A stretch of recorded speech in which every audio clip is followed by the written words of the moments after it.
اللهم صل على محمد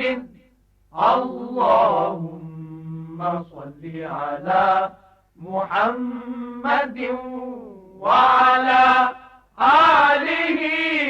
وصحبه وسلم. الحمد للہ رب العالمین والصلاة والسلام علی رسولہ الکریم، اما بعد فاعوذ باللہ من الشیطان الرجیم، بسم اللہ الرحمن الرحیم۔ یہ ایک سوال بھیجا گیا ہے کہ کچھ لوگ آج کے دور کے اندر بھی الحاد کی بات کرتے ہیں اور کہتے ہیں کہ نوجوان نسل الحاد کا شکار ہوتی ہے، تو یہ الحاد کیا چیز ہوتی ہے، اس کے بارے میں وضاحت کر دیں۔ الحاد کا مطلب یہ ہوتا ہے کہ اگر کوئی شخص ایک خدا کا یا خداؤں کا انکار کرتا ہے اور یہ سمجھتا ہے کہ اب ہم علم اور شعور کی اس سطح پر پہنچ چکے ہیں کہ کسی اب خدا کی ضرورت ہمیں نہیں ہے، تو اس کو الحاد کہا جاتا ہے۔ اور ایسے لوگ جو کہ خدا کے وجود کا انکار کرتے ہوں، عام طور پر ہر دور کے اندر ان کی تعداد بہت کم رہی ہے، اور قرآن جس وقت نازل ہوا تو اس وقت بھی کچھ لوگ اس طرح کے تھے جو اس بات کی ضرورت محسوس نہیں کرتے تھے کہ اس کائنات کو چلانے والی کوئی ہستی موجود ہے، اور وہ سمجھتے تھے کہ یہ نظام خود بخود چل رہا ہے۔ اور قرآن نے ان کے الفاظ نقل کیے، وَمَا يُهْلِكُنَا إِلَّا الدَّهْرُ، اسی سے دہریہ کا لفظ ہم استعمال کرتے ہیں کہ زمانہ ہی سب کچھ ہے، اور زمانے ہی کے ساتھ کوئی آ رہا ہے، کوئی جا رہا ہے، کوئی پیدا ہو رہا ہے، کوئی مر رہا ہے۔ زندگی اور موت کا یہ سارا کھیل جو ہے یہ زمانے کا کھیل ہے۔ اس کے علاوہ اس کے پیچھے کوئی اور قوت، کوئی خدا موجود نہیں ہے جو زندگی اور موت دیتا ہو، بلکہ یہ ایک خود بخود چلنے والا نظام ہے جو کہ چل رہا ہے، اور محض اتفاق ہے یہ کہ یہ نظام چل رہا ہے، یعنی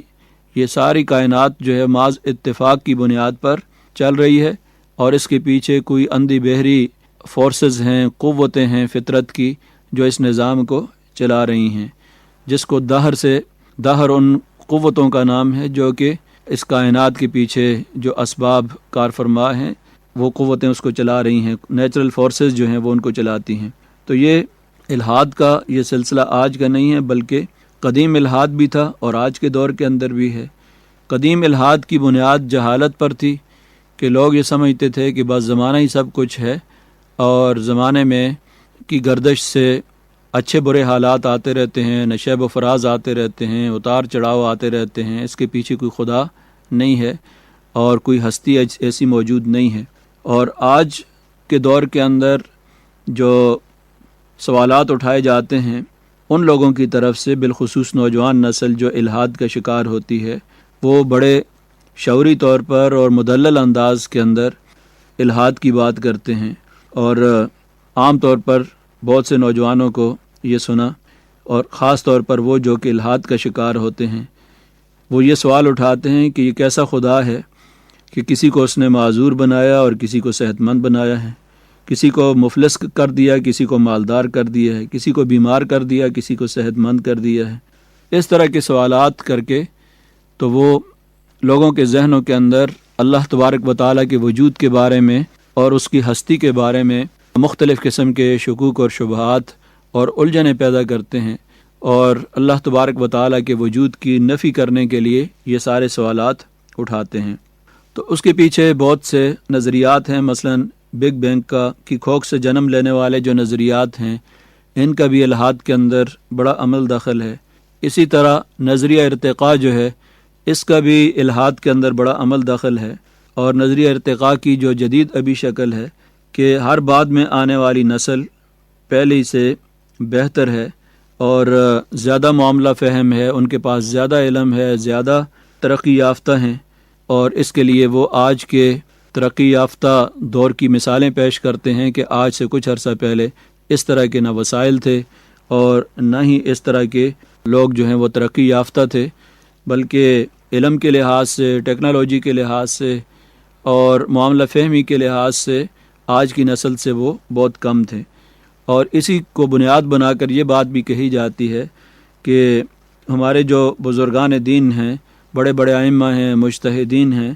وہ ہمارے آج کی نسل سے گویا کہ کم درجہ رکھتے ہیں، معاملہ فہمی کے اندر بھی، دین کو سمجھنے کے اندر بھی آج کی نسل جو ہے وہ ان کے مقابلے میں زیادہ معاملہ فہم ہے اور زیادہ سمجھدار ہے، اور کائنات کو اور موجودہ زندگی کے حقائق کو زیادہ بہتر طریقے سے سمجھ سکتی ہے۔ اسی طریقے سے اس سے آگے بڑھ کر وہ یہاں تک کہتے ہیں کہ یہ باپ کی خدمت کس چکر میں کر رہے ہیں، اپنی زندگی انجوائے کرو، چھوڑو ان فرسودہ قسم کی باتوں سے کہ یہ جو رشتے ہیں اور ماں باپ کا رشتہ ہے، بہن بھائیوں کا رشتہ ہے، ایک دوسرے کی خدمت ہے، عزت اور احترام ہے، اس طرح کی جو قدریں ہیں یہ انسان کی خود ساختہ قسم کی چیزیں ہوتی ہیں۔ ہر انسان کو اپنی زندگی بسر کرنی چاہیے، اپنی انفرادی زندگی جو ہے وہ انجوائے کرنی چاہیے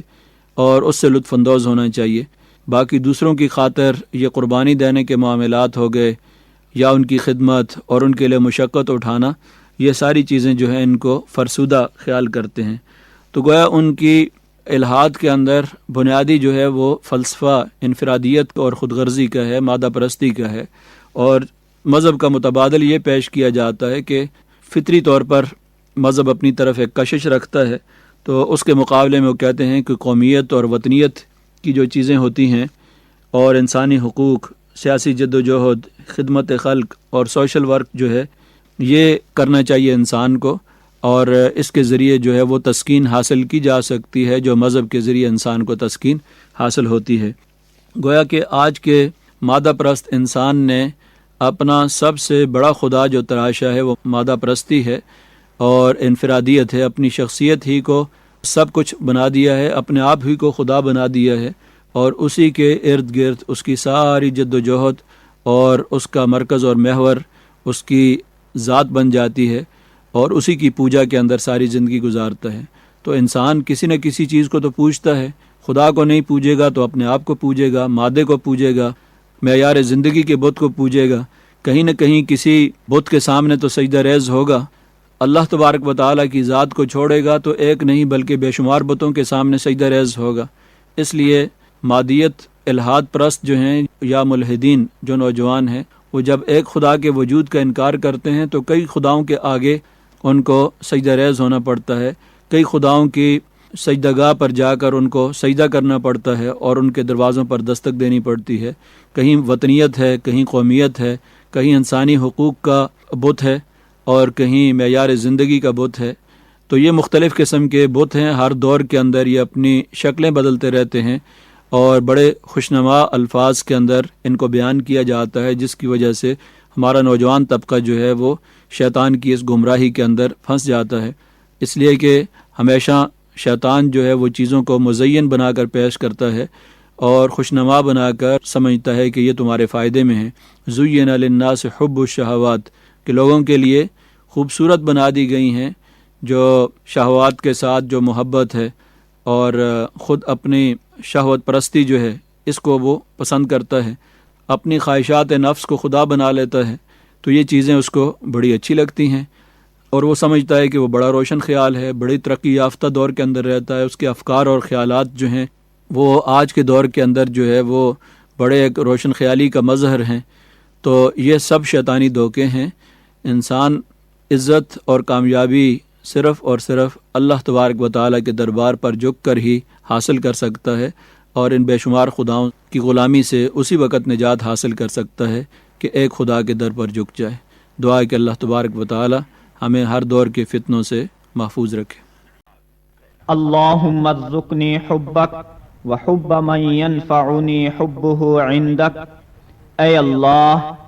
آپ مجھے اپنی محبت نصیب فرمائیے اور اس شخص کی محبت نصیب فرمائیے جس کی محبت آپ کے ہاں مجھے نفع دے۔ اے ارحم الراحمین، تو ہی ہم سب کا خالق اور مالک ہے، ہم سب تیرے عاجز اور بے بس بندے ہیں۔ اے اللہ، ہم سب پر رحم و کرم فرما اور ہم سب کو ایک دوسرے کا احترام کرنے والا بنا۔ اے اللہ، تجھے اپنی مخلوق سے بے انتہا پیار ہے اور تیرے نزدیک اے اللہ وہ شخص بہت ہی محبوب ہے جو دوسروں کے کام آئے اور مخلوق سے محبت کرے۔ اے اللہ، ہم سب کو محبت بھری زندگی نصیب فرما۔ اے اللہ ہمیں انسانیت کا احترام کرنے اور ہر انسان کی قدر و قیمت سمجھنے کی توفیق نصیب فرما۔ اے اللہ ہم سب کو اسلامی اصولوں پر چلتے ہوئے والدین کی خدمت کرنے، بڑوں کی عزت کرنے اور بچوں پر شفقت کرنے والا بنا، اور سارے انسانوں کے حقوق ادا کرنے اور ان کے ساتھ ایثار و قربانی سے پیش آنے کا جذبہ نصیب فرما۔ آمین یا ارحم الراحمین۔